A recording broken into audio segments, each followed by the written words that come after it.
Bonjour à tous. Je vais commencer par prier. Seigneur Père éternel, on veut te dire merci ce matin. Merci d'être au milieu de nous. Merci pour ta présence au milieu de nous, Seigneur. Merci de nous avoir amenés ici et qu'on ait ce privilège de pouvoir te rendre un culte dans la liberté ce matin, Seigneur. Merci d'être notre Père. Je veux te demander maintenant de nous parler, Seigneur, au travers de ta parole. Et je te prie, Seigneur, qu'on puisse se laisser interpeller par toi. Dans le nom de Jésus. Amen. Alors, est-ce que vous connaissez cette femme? Est-ce que quelqu'un connaît cette femme? Quelqu'un? Oui? Non, mais c'était bien essayé. Mais alors, cette femme, c'est Elisabeth Elliot. Et Elisabeth Elliot, elle a été la femme de cet homme, Jim Elliot. Peut-être lui, vous le connaissez. Jim Elliot, il fait partie de ces 5 missionnaires. Alors, désolé, c'était une photo de l'époque.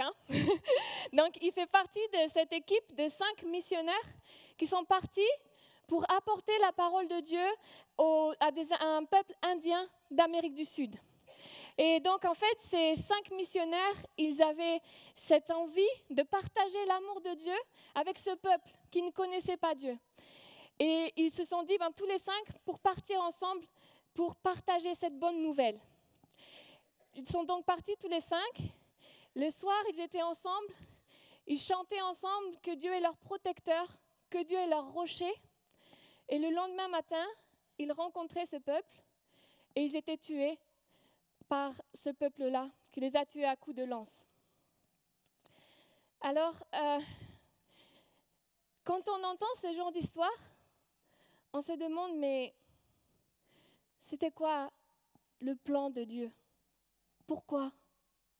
Pourquoi est-ce que des hommes qui aimaient Dieu, qui avaient envie d'annoncer sa parole, qui avaient envie de faire quelque chose que Dieu voulait, pourquoi est-ce que ces hommes sont morts comme ça du jour au lendemain? Est-ce que vraiment c'était intéressant pour Dieu de faire ça? Et pourtant Dieu était assez puissant pour les protéger. Pourquoi est-ce que Dieu n'a pas décidé de les protéger? On a déjà entendu des histoires miraculeuses où Dieu a protégé ses enfants. Et ces 5 hommes sont morts en laissant derrière eux 5 veuves avec leurs enfants. Et Elisabeth Elliot, la femme qu'on a vue au début, elle est restée veuve avec sa petite fille qui avait alors que quelques mois. Et je pense qu'il y a des situations dans la vie qui nous font poser ces questions à Dieu. Pourquoi? Pourquoi toute cette souffrance? Et je pense que chacun d'entre nous, on peut mettre une situation derrière ce pourquoi. Pourquoi est-ce que cette personne m'a quitté trop tôt? Pourquoi est-ce que je dois vivre tant de difficultés à l'intérieur de mon mariage, tant de difficultés avec mes enfants? Et j'ai l'impression que Dieu ne fait rien, que Dieu s'en moque complètement de ce qui m'arrive. Et dans la Bible, il y a un homme qui a énormément souffert et qui a posé énormément de questions à Dieu. Est-ce que là, vous pouvez me dire peut-être une idée? Job, ouais. Donc, bravo. Et donc, cet homme, c'est Job. Et il a un livre qui porte son nom. Il n'a pas souffert en vain. Et donc, depuis le début de notre série, Sola Scriptura, on a pris les livres depuis le début de la Bible, depuis Genèse, la création du monde, et on a retracé un peu les livres de l'histoire d'Israël pour arriver à l'époque du roi David, avec 1 et 2 Samuel.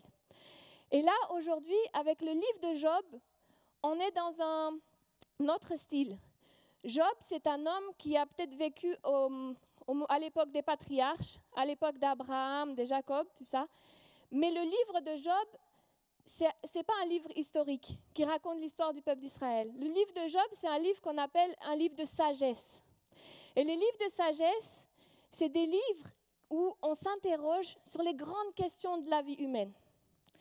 Et vous comprenez qu'en fait, le livre de Job, il s'interroge sur cette question de la souffrance, et particulièrement la souffrance mystérieuse, quand on ne comprend pas pourquoi on souffre tant.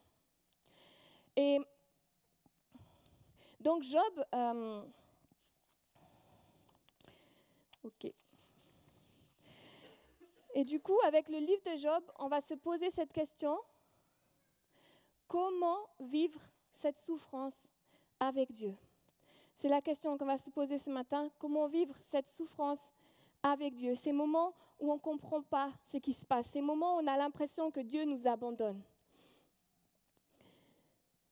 Et donc, juste pour vous mettre un peu dans l'ambiance du livre de Job, pour vous expliquer. Donc, Job, il est présenté comme un homme qui est un homme juste d'abord, intègre, un homme qui aime l'Éternel, un homme qui ne fait pas de mal. Et c'est un homme qui a beaucoup de biens, qui a des enfants, une belle famille et qui a une bonne réputation. Donc c'est un homme que tout le monde trouve génial en fait. Et c'est un homme bon qui sert l'Éternel, qui n'a rien à se reprocher. Il n'est pas parfait, mais c'est un homme très bon. Et même Dieu, quand il parle de Job, il l'appelle mon serviteur Job. Et ce terme-là, serviteur, Dieu ne l'utilise pas pour tout le monde dans la Bible. Il l'utilise pour Abraham, et donc c'est quelque chose de spécial. Donc voilà comment Dieu l'appelle, mon serviteur Job. Et il est intègre et droit. Il évite de faire le mal. Voilà ce que dit Dieu de lui. Mais voilà ce qu'il arrive à Job, je pense que beaucoup on le sait, c'est qu'une série de malheurs arrive sur lui. Il perd tous ses biens, il perd ses enfants et il perd sa santé. Il est malade et il souffre dans sa maladie. Et comme il est dans ce deuil et dans cette souffrance, des amis à lui, viennent pour le réconforter, d'accord? Donc des amis à lui viennent pour le réconforter et eux, ils ont toutes les solutions. Ils comprennent très bien ce qui se passe.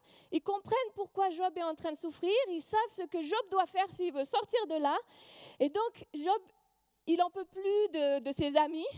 Il se bat avec ses amis parce qu'il trouve que non, ils ont tort. Et en même temps, il se bat avec Dieu. Parce que pendant ce temps, Dieu ne lui dit pas non plus pourquoi. Donc vous avez dans le livre de Job, une grande partie du livre de Job, qui sont des dialogues entre Job et ses amis. Donc ses amis leur expliquent pourquoi ça se passe comme ça. Job dit qu'il n'est pas d'accord, puis Job parle à Dieu.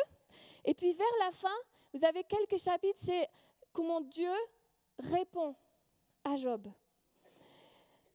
Donc, je pense que la grande idée du livre de Job, c'est quand on est dans la souffrance, face à la souffrance, nous ne pouvons pas tout comprendre de Dieu, mais nous pouvons lui faire confiance en tout temps. Et c'est ça que je veux qu'on garde en tête ce matin. Nous ne pouvons pas tout comprendre de Dieu, mais nous pouvons lui faire confiance en tout temps. Et la première chose qu'on voit, c'est que Dieu n'explique pas la souffrance, ou du moins il n'explique pas toujours. Et le cas dans le livre de Job, Dieu n'explique pas la souffrance.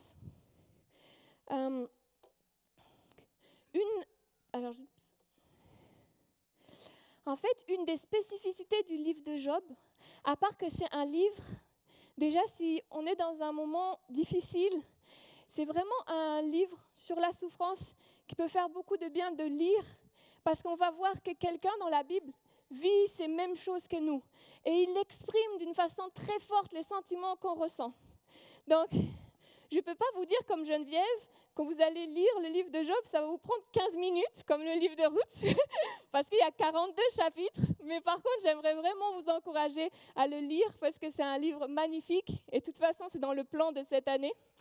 Mais donc, il parle de la souffrance, mais une des spécificités du livre de Job, c'est qu'il critique à peu près toutes les explications traditionnelles du problème de la souffrance. Parce qu'en fait, qu'est-ce qui se passe quand je souffre? Il se passe que je sais des choses sur Dieu. Je sais que Dieu est juste, je sais que Dieu est bon, mais je vois que ce qui se passe dans ma vie ne correspond pas au Dieu que je connais. Je suis en train de souffrir sans comprendre, en ayant l'impression que Dieu ne fait rien pour moi. Donc en fait, il y a un décalage entre ce que je sais de Dieu et ce qui se passe dans ma vie. Et en gros, par rapport à ce problème, il y a deux sortes de façons de le résoudre. Il y a les personnes qui disent, bon, on sait que Dieu est juste, Dieu est bon, donc en fait, on va un peu simplifier la problématique de la souffrance, ok? On va dire que tout ce qui se passe a une raison qu'on maîtrise et qu'on comprend. Et ça, c'est les amis de Job. Les amis de Job, ils disent, Dieu est juste. Donc, quand quelqu'un est bon, Dieu le bénit. Quand quelqu'un est mauvais, Dieu lui fait du mal, ok? Ça, c'est les amis de Job. Et donc, si Job souffre, c'est que Job a fait du mal. Si Job demande pardon à Dieu, Dieu va le rétablir. Ça, c'est une version très simpliste. C'est la version, oui, Dieu est à ma portée et moi, je comprends tout de Dieu. Hein? Et je peux comprendre tout ce qu'il fait. Et en fait, à la fin du livre de Job, on voit que Dieu, il condamne les amis de Job. En fait, Dieu, il leur dit, vous n'avez pas bien parlé de moi. Donc, en gros, vous, les amis de Job qui croyaient tout comprendre, vous n'avez rien compris. Et en plus, vous avez mal parlé de moi, il les condamne. Alors qu'à aucun moment, il condamne Job, qui pourtant est allé très loin dans ses propos. Donc ça, c'était la première solution. La première solution, c'est on dit, en fait, ce n'est pas si compliqué que ça, le problème de la souffrance. Hein. Et il y a aussi un autre personnage qui dit une chose un peu plus subtile, genre, oui, on souffre pour une raison. Et quand tu souffres, tu vas apprendre des choses de ta souffrance. Et à la fin, Dieu ne le condamne pas. Mais à la fin, Dieu ne dit pas non plus qu'il avait raison. Ça veut dire que ce n'était pas une explication valable. Peut-être que des fois, on souffre et que dans notre souffrance, il y a des bonnes choses qui ressortent. On apprend des choses. On devient quelqu'un de plus fort. Peut-être qu'on apprend des choses sur notre Dieu.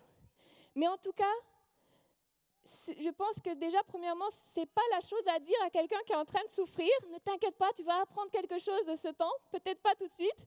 Et deuxièmement, en fait, à la fin, Dieu ne dit pas oui, c'était ça l'explication. Donc, c'est que c'était autre chose pour le cas de Job en tout cas, et peut-être pour notre cas dans nos vies.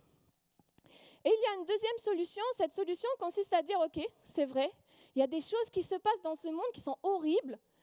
On ne peut pas expliquer ça autrement.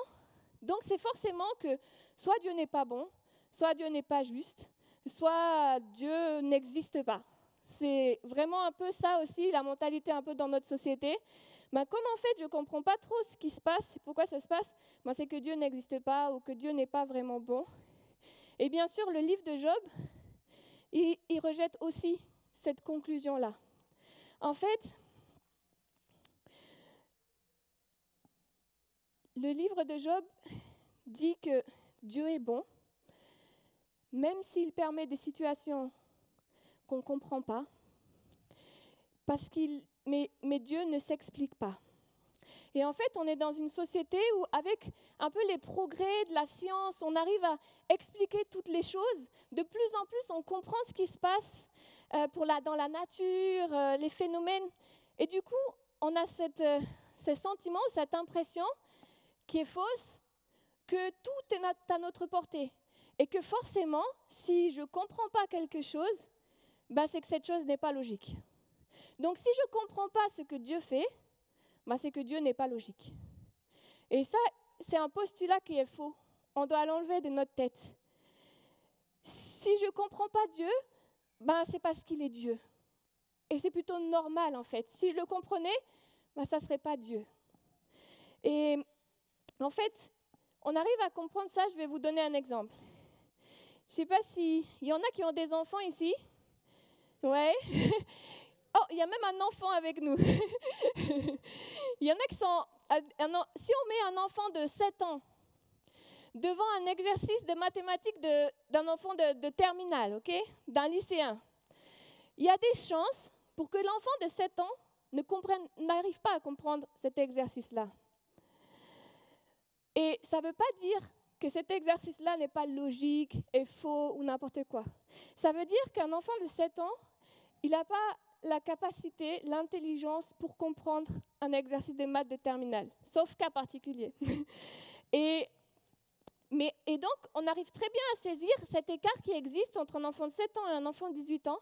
Mais bizarrement, on a du mal à saisir cet écart qui existe entre nous, petit être humain limité, et le Dieu infini.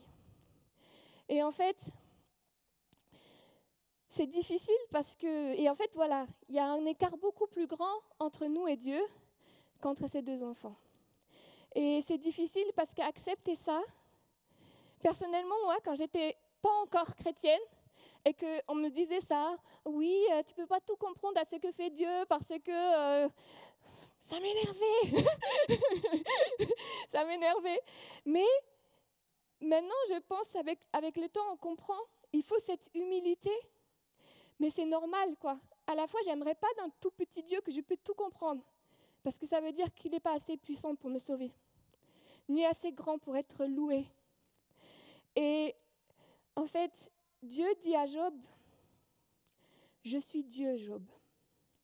Il faut accepter que des choses que je permets te dépassent. » Et c'est ce que dit en fait Dieu dans son premier discours à Job, quand il parle à Job, tout à la fin du livre.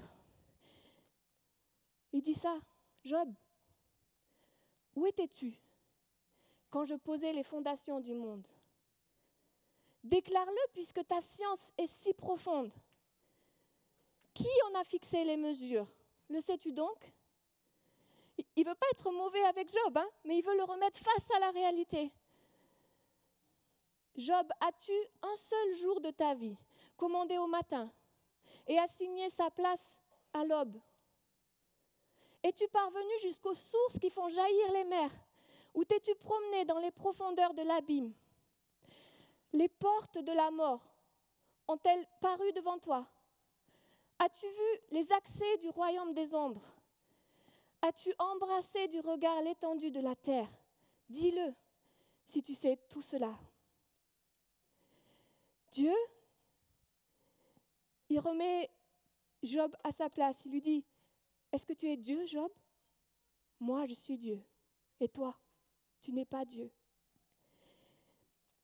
Mais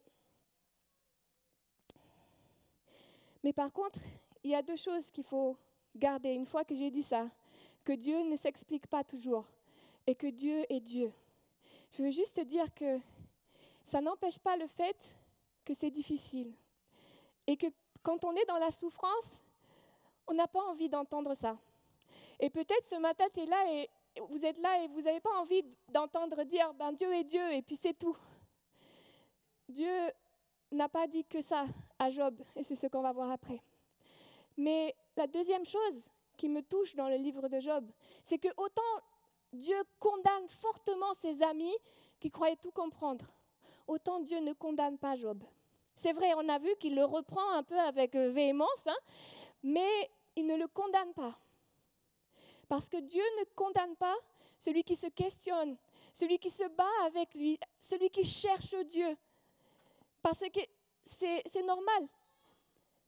Si jamais vous avez un ami à vous, vous le connaissez, vous savez des choses sur lui, et puis il agit d'une manière qui vous paraît totalement illogique avec qui il est, si vous êtes un véritable ami, vous allez lui poser des questions.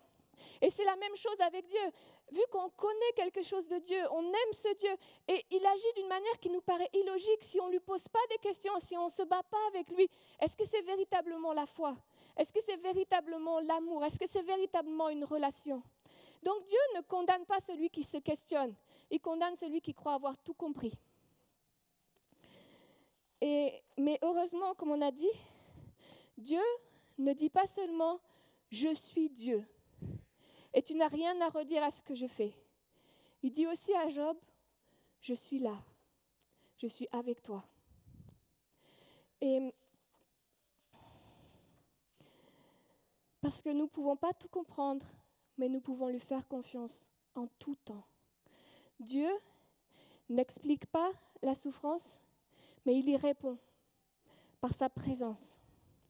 Et par une présence qui est meilleure que la présence des amis de Job à ses côtés. En fait, la première chose que Dieu fait, c'est que Dieu nous écoute. Et je dirais même mieux, Dieu nous écoute vraiment. Les amis de Job, ils l'ont très peu écouté. En fait, dès qu'il s'est mis à parler, ils ont commencé déjà leur blablabla, blablabla, blablabla. Ils l'ont très peu écouté. Et surtout, ils ne l'ont pas vraiment écouté. Parce que quand on entend ce qu'ils disent, ça se voit qu'ils n'ont pas écouté Job. Et en fait, Dieu est le seul qui peut véritablement nous écouter. En fait, on est un peu sévère avec les amis de Job, mais je pense que si on se met à leur place, on ferait peut-être pas mieux. Et je pense que souvent, on ne fait pas mieux quand quelqu'un souffre à côté de nous.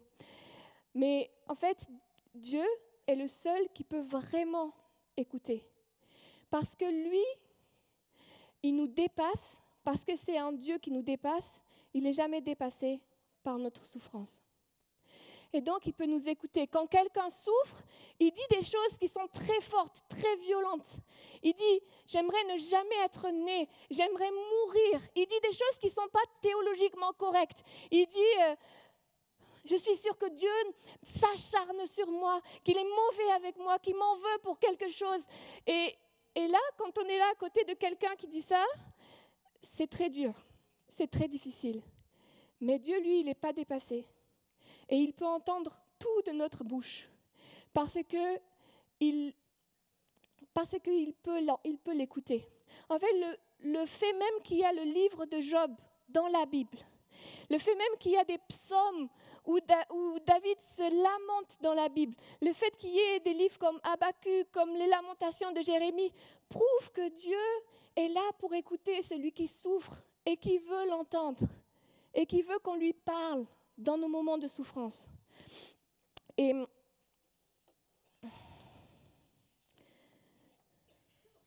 comme il y a des choses qu'on n'est pas en capacité d'écouter en tant qu'être humain, il y a des choses que nos amis ne seront pas en capacité d'entendre, mais tout notre Dieu peut l'entendre et l'écouter. Et la deuxième chose que fait Dieu dans le livre de Job et qu'il veut faire dans notre vie quand on souffre, c'est que Dieu nous parle. En fait,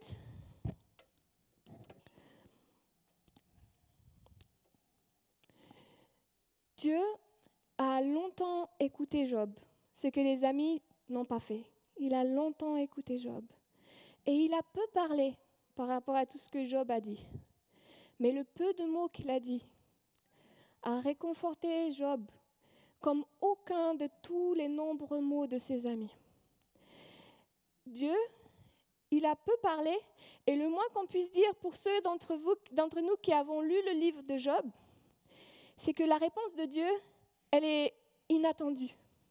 En tout cas, moi, à chaque fois que je lis le livre de Job, je me dis, c'est pas possible, Dieu va pas répondre comme ça. Dieu va pas dire ça, Dieu va dire quelque chose, il va s'expliquer. Non, en fait, Dieu, il dit un peu les mots qu'on a vus tout à l'heure. Il met Job face à la sagesse de Dieu, face à la toute-puissance de Dieu. Voilà ce qu'il dit à Job. Il répond à aucune des questions de Job. Job, il a posé une 60aine de questions, Dieu a répondu à 0. Il répond à aucune question. Mais il dit à Job exactement ce que Job a besoin d'entendre. Parce que nous, peut-être, on sait ce qu'on veut entendre. Mais Dieu, il sait ce qu'on a besoin d'entendre. Et dans son livre sur la souffrance, Tim Keller, qui est un prédicateur américain, un écrivain aussi, qui a écrit ce livre-là, La souffrance, et que je vous conseille si jamais vous vous posez des questions sur le sujet, c'est un super livre. Et dans ce livre-là, il y a des témoignages. Et il y a notamment le témoignage d'une femme qui s'appelle Andy et qui vient de divorcer. Donc à ce moment de sa vie où elle vient de passer par un divorce très douloureux, elle est en crise avec Dieu. Et elle a l'impression que Dieu l'a abandonnée. Elle ne veut plus lui parler, elle ne veut plus croire en sa bonté. Et il y a une amie à elle qui vient la voir et qui lui dit cette phrase que j'ai trouvée très intéressante. Elle lui dit, « Tu devrais te forcer à te nourrir de la parole. Le Saint-Esprit peut s'en servir pour parler à des recoins de ton cœur que des mots humains ne pourraient pas atteindre. Il peut s'en servir pour parler à des recoins de ton cœur que des mots humains ne pourraient pas atteindre. Et en fait, c'est vraiment ça qu'on ressent dans le livre de Job. C'est quand Job est mis face à la parole de Dieu, ça fait un effet sur lui que aucune des paroles de ses amis ne pourrait faire. Parce qu'en fait, dans la parole de Dieu, il y a la présence de Dieu par son esprit. Et elle peut parler à l'intérieur de notre cœur. Ce n'est pas forcément des choses qu'on sait, mais ça devient quelque chose maintenant qu'on sait de l'intérieur, qui nous a pris comme une vérité. Je pense qu'on a peut-être beaucoup d'entre nous vécu ces moments où on lit quelque chose dans la parole de Dieu. Et c'est pas notre esprit que ça parle à l'intérieur de nos cœurs. Et des choses qu'on savait, mais maintenant on l'a comme une conviction, on le porte plus fort et ça nous renforce. Et c'est ça que Job a vécu. En fait, à la fin du livre de Job, au chapitre 42, à la fin du livre, Job est rétabli par Dieu. Mais il trouve la paix avant d'être rétabli par Dieu. En fait, avant qu'il retrouve ses biens, qu'il retrouve sa santé, il vit un grand moment de paix avec le Seigneur. Et justement parce qu'il vient d'entendre sa parole, de l'entendre le parler directement à son cœur. Et je voulais vous lire ce passage-là. Dans Job 42, voilà ce que dit Job. Dieu ne lui a rien expliqué, ok? Dieu ne lui a pas dit pourquoi il souffre. Dieu lui a juste parlé de lui, il l'a juste mis face à lui. Et Job répondit à l'Éternel, « Je sais que tu peux tout et que rien ne saurait t'empêcher d'accomplir les projets que tu as conçus. Oui, j'ai parlé sans les comprendre de choses merveilleuses qui me dépassent et que je ne connaissais pas. Jusqu'à présent, j'avais seulement entendu parler de toi, mais maintenant mes yeux t'ont vu. Aussi, je me condamne, je regrette mon attitude en m'humiliant sur la poussière et sur la cendre. » Voilà ce qu'il dit. Jusqu'à présent, j'avais seulement entendu parler de toi, mais maintenant mes yeux t'ont vu. C'est ça que fait la présence de Dieu. C'est ça que fait la présence de Dieu dans sa parole. Quand la parole nous touche par son esprit, c'est comme ça que l'esprit parle à des recoins de notre cœur. Parce qu'il y a des choses qu'on sait là. On sait que Dieu est puissant. On sait que Dieu maîtrise toute situation. On sait que Dieu ne nous envoie pas des difficultés juste par le plaisir de nous. On les sait ici. Mais des fois, on a besoin de les savoir ici. Et c'est ça que fait la parole de Dieu. Et c'est pour ça que vraiment, je veux nous encourager, même quand c'est difficile. La personne, vous voyez, elle avait dit, tu dois te forcer à te nourrir de la parole de Dieu. Parce que ce n'est pas facile quand je suis en train de souffrir, de me dire, je vais aller chercher la parole de Dieu et je vais lire. Non. Et Job, en fait, pour ceux qui ont lu, et moi je vais vous expliquer, Dieu lui parle une première fois. Et à la fin de ce premier discours, Job il dit, ouais, c'est bon. D'accord, j'ai compris, tu es Dieu, tu es tout-puissant, j'ai rien à dire. Voilà ce que lui fait le premier temps de la parole de Dieu. Il est résigné, il a dit, ok. Mais Dieu lui parle une seconde fois. Et à la fin de cette seconde fois, voilà sa réaction. Il éclate en chant de louanges. En fait, on ne le voit pas dans la traduction en français, mais c'est vraiment des louanges, comment il parle. Et peut-être c'est comme ça pour toi. En ce moment, la parole de Dieu, c'est... Ouais, ok, d'accord. Ça ne t'apporte pas le réconfort. Mais persévère et continue. Parce que ça a fait ses preuves depuis des milliers d'années, depuis les temps de Job. Et avant aussi. Et donc, les paroles de Job n'ont pas réconforté Job, mais c'est la parole et la présence de Dieu qui l'ont réconforté. Et en fait, ce que Dieu l'amène à faire, en lui parlant comme ça, il l'amène à abandonner ses prétentions. Ses prétentions qu'il a à exiger une explication de la part de Dieu. À vouloir expliquer à Dieu comment Dieu devrait agir dans sa situation. En lui parlant, Dieu l'amène à abandonner ces exigences-là. Et au sein de sa souffrance, à faire simplement confiance à ce Dieu si grand. Dieu n'a pas donné d'explication à Job, mais il a donné à Job des paroles qui ont agi comme aucune explication n'aurait jamais pu agir. Nous ne pouvons pas tout comprendre, mais nous pouvons faire confiance à Dieu en tout temps. Il peut nous secourir, il peut nous porter dans la souffrance, lui seul.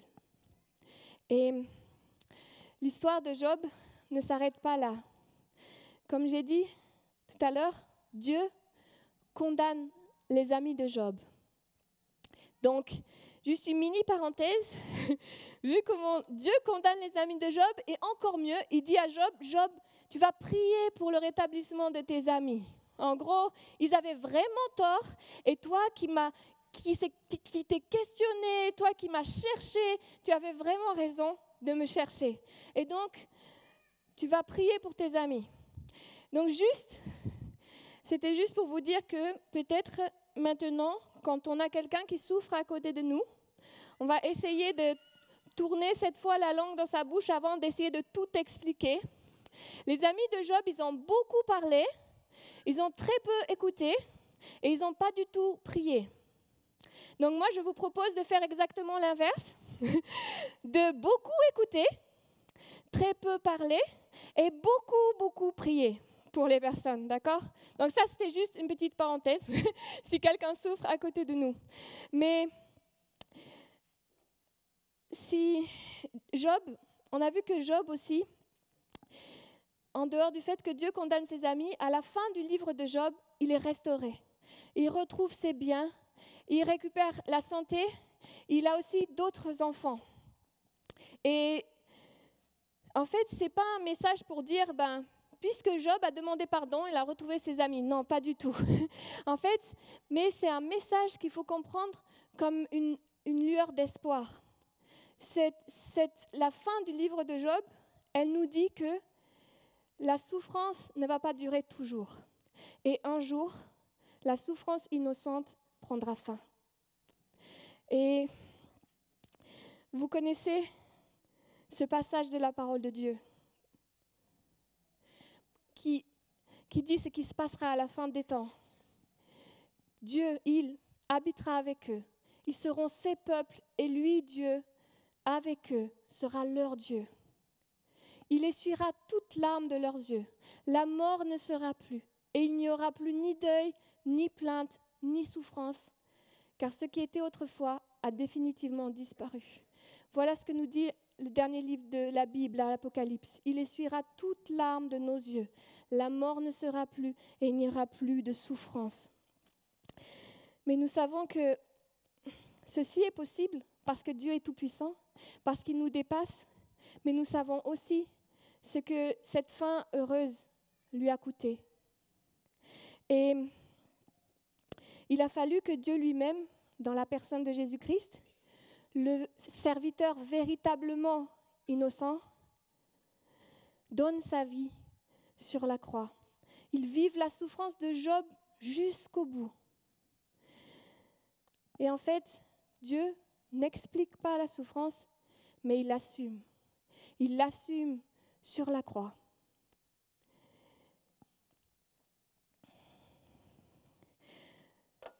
Car en fait, le même Dieu qui a dit à Job qu'il a créé le ciel et la terre, qui commande au soleil et à la lune, ce même Dieu-là, il a accepté de s'humilier et de mourir sur une croix pour qu'un jour on ne souffre plus. Alors je peux trouver la force de vivre dans la souffrance en sachant que lui connaît ce que je traverse, qu'il l'a vécu avant moi et d'une manière beaucoup plus intense, et qu'un jour, grâce à son sacrifice, toute souffrance s'arrêtera. Et ce matin, si tu es en train de souffrir, oui, il est difficile de ne pas comprendre et de continuer à marcher avec Dieu quand il décide de ne pas nous expliquer. Mais lui seul est digne de confiance en tout temps. Lui seul peut te comprendre parce qu'il a connu cette souffrance, parce qu'il a connu les sentiments par lesquels tu es passé et parce qu'il n'est jamais dépassé. Parle-lui, c'est ça mon encouragement ce matin, parle-lui. Parle-lui même si tu n'as plus rien à lui dire, tu as l'impression, même si tu n'as plus envie de lui parler, parle-lui encore, parce que lui, il peut t'écouter. Et écoute-le. Écoute-le parce que seul lui, il peut t'apporter les paroles que tu as besoin d'entendre en ce moment. Il n'y a que lui qui peut t'apporter cette force et cette paix. Et j'ai commencé en vous parlant de cette femme, Elizabeth Elliot, qui a perdu son mari dans ces conditions horribles. Et du coup, j'aimerais conclure sur une phrase qu'elle a dit. Ses mains, qui empêchent 1 million de planètes de sombrer dans le chaos, ont été clouées, donc immobilisées sur une croix, pour nous. Pouvez-vous lui faire confiance? Je vais prier. Seigneur Père éternel, je veux te dire merci. Merci parce que dans ta parole, il y a des textes comme celui de Job. Merci parce qu'il y a des textes qui nous montrent que non, tu n'es pas indifférent à notre souffrance, Seigneur, mais qu'au contraire, tu l'écoutes, tu l'acceptes, tu y réponds, Seigneur. Nous voulons te demander de nous soutenir pour que même au cœur de la souffrance la plus grande, nous ne lâchions jamais ta main. Je veux te prier vraiment, Seigneur, pour que tu nous donnes cette force par ton esprit, par ta parole, par ta présence, par le soutien de ton esprit, Seigneur, de ne pas te lâcher ta main et de continuer à marcher avec toi. Toi qui as tout pris sur toi à la croix, Seigneur, toi à qui nous pouvons nous confier pleinement. Dans le nom de Jésus. Amen.